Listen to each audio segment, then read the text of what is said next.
Shalom, shalom, frères et sœurs en Christ, et bienvenue à la Rhapsodie du jeudi 8 septembre 2022. Rhapsodie écrite par le pasteur Chris Oyakilome, et la lecture vous est offerte par les vérités de l'Évangile. Le thème d'aujourd'hui est « Il nous guide à travers la parole ». Et le verset de Acte 20, verset 32, qui nous dit « Et maintenant, je vous recommande à Dieu et à la parole de sa grâce, qui peut édifier et donner l'héritage avec tous les sanctifiés. » Alléluia. Le pasteur Christ dit « Certaines personnes ont fait naufrage dans leur foi parce qu'ils ont cru certains rêves et révélations qu'ils disent de Dieu. » Dans le Nouveau Testament, Dieu ne nous conduit pas par les rêves. Il nous guide par la parole et par le Saint-Esprit. Nous pouvons toujours compter sur le Saint-Esprit pour nous conduire et nous guider à travers nos esprits et à travers la parole.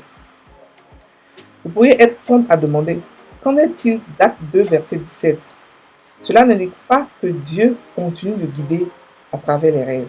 Non, il ne le fait plus. Les rêves étant destinés à la génération des hommes à la connaissance des sens. Depuis que le Saint-Esprit est venu, vous ne verrez pas qu'on a rendu ministère aux apôtres ou à quiconque dans le Nouveau Testament dans un rêve. Néanmoins, le Saint-Esprit conduit par des visions et d'autres révélations comme la prophétie, les témoignages intérieurs et d'autres dons de l'Esprit. Cependant, toute vision, prophétie ou révélation qui ne correspond pas à la parole ne vient pas de Dieu.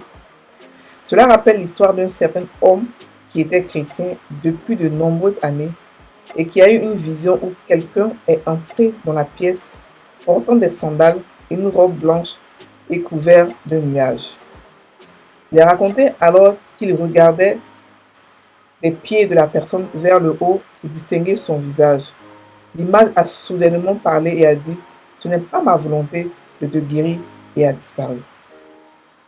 Il a immédiatement cru que c'était Jésus, parce qu'il a dit qu'il sentait la présence de Dieu. Dès lors, il a cru que ce n'était pas la volonté de Dieu de le guérir. Qu'est-ce qui lui a fait penser que c'était Jésus qui lui était apparu? Était-ce parce que la personne portait une robe blanche? Était-ce parce que la personne était couverte de nuages? Ce ne sont pas des raisons suffisantes pour supposer que c'était Jésus. Si, dans une vision, vous avez entendu une voix qui vous dit quelque chose qui est incompatible avec les Écritures, alors c'est discutable. La question à se poser est la suivante.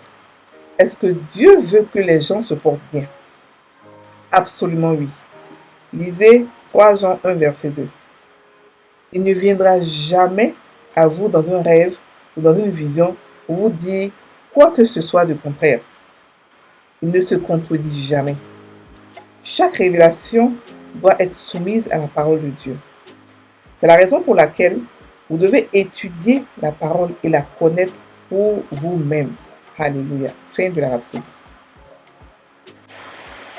Alors ici, le pasteur nous explique quelque chose de vraiment important. Il nous explique comment est-ce que nous sommes guidés dans le Nouveau Testament. Parce que l'Ancien Testament et le Nouveau Testament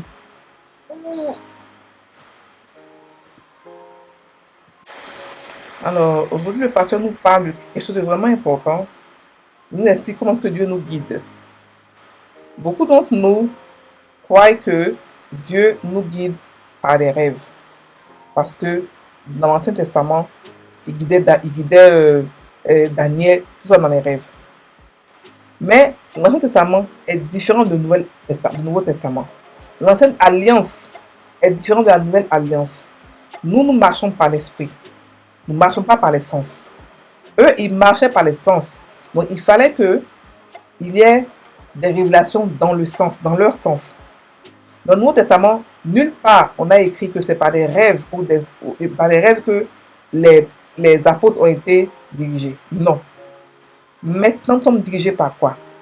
Par le Saint-Esprit, par sa parole et par la paix intérieure que nous avons lorsque nous prenons une décision. ou lorsque nous faisons quelque chose qui est en accord avec la parole de Dieu. Donc, on n'est pas dirigé par les rêves. Non. Il peut y avoir des visions dans les rêves, des visions rapides, mais pas des rêves où des rêves, de longs rêves. Si quelqu'un d'entre vous est dirigé par les rêves, ça veut dire que la personne encore marche dans les sens et pas par l'esprit. Ou il marche dans les sens à moitié et à moitié par l'esprit.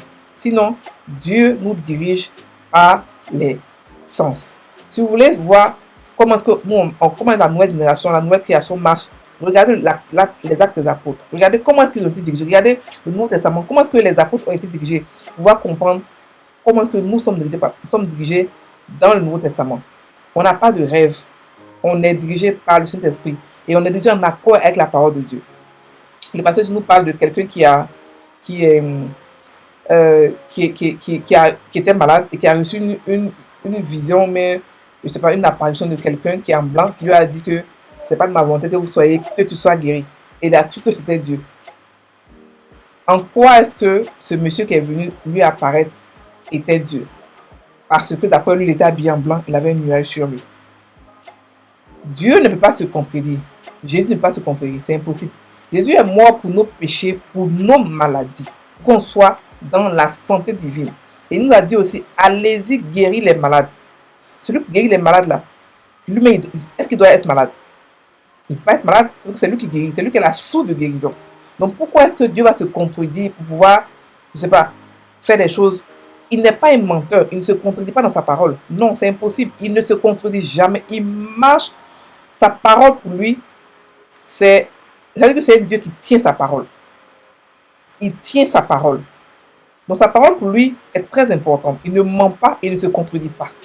Donc il dit dans sa parole que nous avons, que par les meurtrissures de Jésus, nous avons été guéris.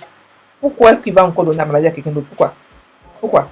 Et en lui, il n'y a pas de maladie. En lui, il n'y a pas de fraude. Il n'y a pas de mort. Il n'y a pas de tout ce qui est négatif. Il n'y a rien en lui. Tout ce qui est mauvais, c'est le diable. Donc le monsieur a cru que c'était Jésus qui lui a apparu, alors que ce n'est pas en accord avec sa parole. Donc vous comprenez que les révélations et la parole de Dieu doivent être en accord. Si ce n'est pas en accord, ça veut dire que vous avez mal interprété. Non, absolument mal interprété. La parole de Dieu ne se redit pas, ne se dédie pas. Quand elle parle, elle a parlé pour l'éternité. Elle est la même hier, aujourd'hui et demain. Elle ne change pas, la parole, elle ne change pas. Alléluia. C'est pour cela qu'il faudrait que chaque chrétien puisse connaître les Écritures. Pour ne pas que n'importe qui puisse venir vous mentir, vous berner par des révélations qui ne sont pas de Dieu.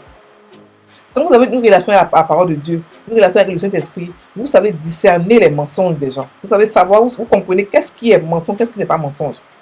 Parce qu'il y a beaucoup de gens qui mentent dans le corps de Christ. Beaucoup de gens qui disent que Dieu a dit. Une fois qu'ils disent que Dieu a dit, tout le monde a l'oreille qui écoute pour voir qu'est-ce que Dieu dit. Mais souvent, ils mentent.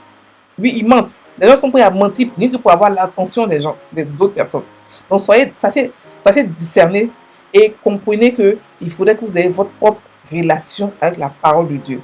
Elle ne ment pas, elle ne se comprend pas. Il faut que la parole de Dieu soit pour vous votre dernier juge, votre dernière vérité. C'est-à-dire que quand vous dites, ok, d'accord, je prends la décision, ça doit être sur la parole de Dieu.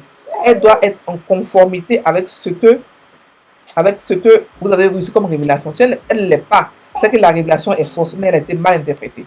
Alléluia. Et c'est dans le cas de ce monsieur. Et beaucoup de chrétiens ont eu ça comme ça, ils ont rêvé, ils ont été dirigés par les rêves. Et après, ils ont été déçus dans leur foi, ils ont été frustrés. Parce ils sont dirigés par les rêves. Alors que la nouvelle création n'est pas dirigée par les rêves, ni par les signes, ni par les rêves. Les signes et les rêves sont des manières de parler de Dieu pour les gens qui marchent par les sens, pour les gens de l'Ancien Testament. Mais nous avons en nous le Saint-Esprit. Nous avons en nous la parole de Dieu qui nous dirige, qui nous dit, tourne à gauche, va à droite, viens devant.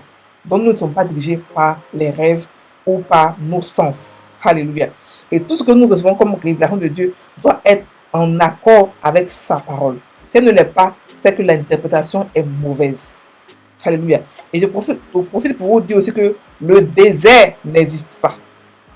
Beaucoup de gens croient que Dieu les met dans les déserts pour pouvoir leur apprendre des leçons, pour pouvoir les humilier. C'est n'importe quoi. Le désert n'existe pas. Quand vous écoutez le désert, quand vous étudiez le désert, vous comprenez que le désert a existé parce que les enfants d'Israël ont été têtus. C'est pour ça que le désert n'était pas dans le programme de Dieu. Ils ont été têtus. C'est pour ça que 40 ans a été créé pour eux. Donc nous aussi, celui qui veut être têtu, il va créer son désert. Mais pour nous les chrétiens, il n'y a pas de désert. Dieu n'est pas un Dieu qui humilie pour pouvoir élever. Dieu n'est pas un Dieu qui blesse pour pouvoir élever. Non, c'est un bon Dieu. C'est un Dieu rempli d'amour, qui ne fait pas de distinction entre ses enfants, qui aime tout le monde. Il ne fait pas d'acception de personne. Il aime tout le monde. Et tout le monde, il veut que nous tous on parvienne à la perfection et on puisse être épanoui dans tous les domaines de notre vie. Donc il n'y a pas de désert. Alléluia. Il n'y a pas de désert. Par contre, il y a le mauvais temps qui arrive, où vous êtes attaqué de partout. Ça existe, mais le désert n'existe pas. Pourquoi est-ce que les apôtres n'ont pas eu de désert? Pourquoi est-ce que Pierre, ils ont eu des difficultés, ils ont eu des moments. Un Paul comme ça, il a été persécuté avec son accord, il a contrôlé sa persécution. Ce n'était pas un désert, c'était quelque chose avec son accord. Et pareil avec Jésus, il a contrôlé sa persécution. Ce n'est pas un désert. On est au pouvoir. On a le pouvoir suprême dans ce monde-là. Qui va nous mettre dans le désert? Qui peut nous mettre dans le désert? C'est impossible, frères et sœurs en Christ. Alléluia. On va maintenant prendre la confession. Cher Père, merci pour la bénédiction incommensurable de ta parole et du Saint-Esprit qui me guide toujours dans ta volonté parfaite. Ta parole est ma lumière et je suis toujours béni de recevoir les conseils précis dont j'ai besoin pour agir avec sagesse. Profitant de ma vie bénie de justice en Christ. Au nom de Jésus. Amen. Frères et sœurs en Christ, passez une très bonne journée. Soyez bénis.